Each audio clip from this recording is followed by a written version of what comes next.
Pengadilan Negeri Palembang balik lagi gelar sidang gugatan yang diajukan oleh anak-anak pensiunan PT Pertamina terhadap PT Pertamina Refinery Unit RU 3 Pelaju dengan ngadir ke dua saksi ahli.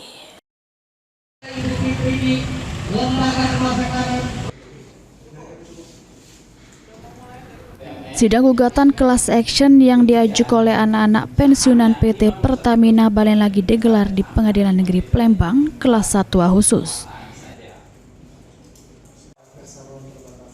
Sidang yang diketuai Majelis Hakim Kori Oktarina ngadir kedua wong ahli untuk mengeluarkan dalil gugatan terhadap PT Pertamina Refinery Unit RU 3 Pelaju terkait sengketa lahan seluas sekitar 91 hektar di kawasan KM Tojo, Sukarami, Palembang.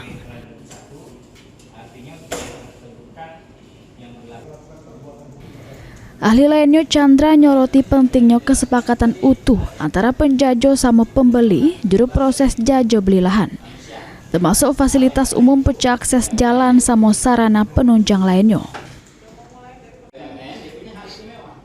Yang menurut konteks ini, penjajuan tanah oleh PT Pertamina ke para pegawai pas itu masih nyiso ke banyak persoalan hukum.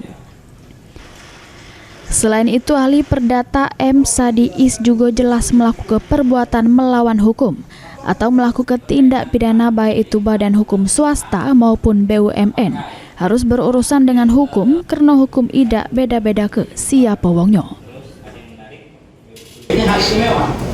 Kemudian sahamnya 51%. Dan yang melakukan suatu perbuatan yang melawan atau melakukan tindak pidana, baik itu badan hukum swasta maupun badan hukum BUMN, dia harus tunduk dengan hukum yang berlaku, harus bertanggung jawab. Equality perlu.